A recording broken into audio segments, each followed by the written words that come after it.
Deuteronomy, chapter 24, Laws concerning divorce, verse 1.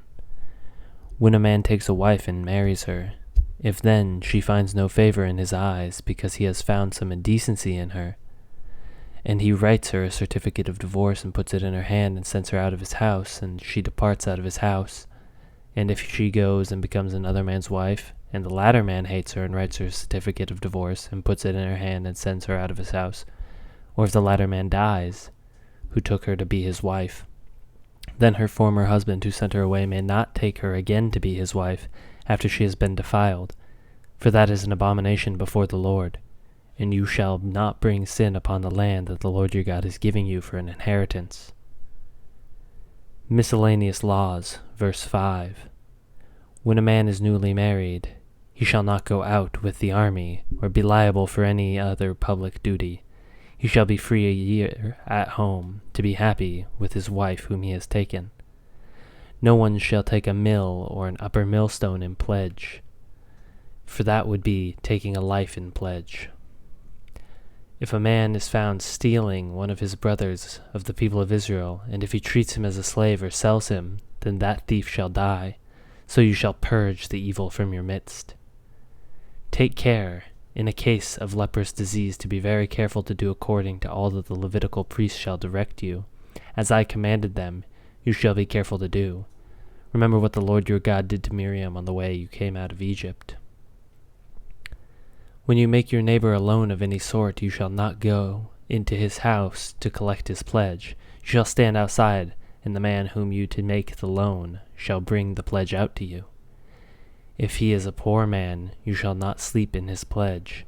You shall restore to him the pledge as the sun sets, that he may sleep in his cloak and bless you, and it shall be righteousness for you before the Lord your God. You shall not oppress a hired worker who is poor and needy, whether he is one of your brothers or one of the sojourners who are in your land within your towns.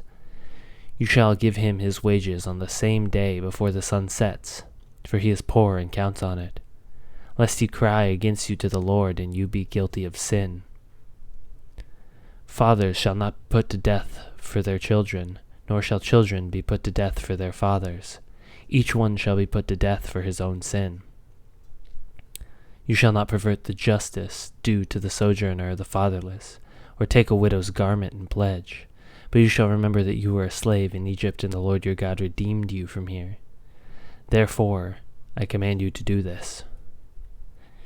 When you reap your harvest in your field, and forget a sheaf in the field, you shall not go back to get it. It shall be for the sojourner, the fatherless, and the widow, that the Lord your God may bless you in all the work of your hands. When you beat your olive trees, you shall not go over them again. It shall be for the sojourner, the fatherless, and the widow.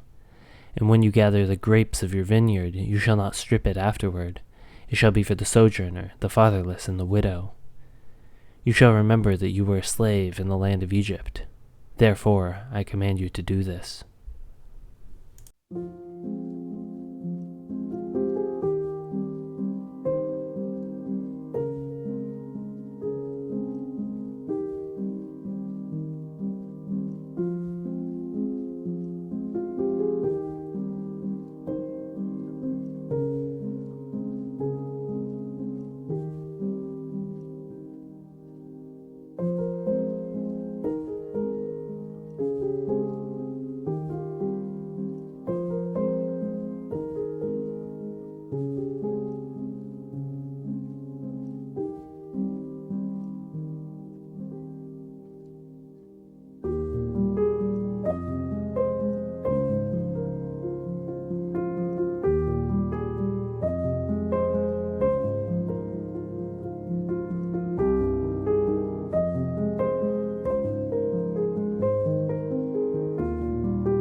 you.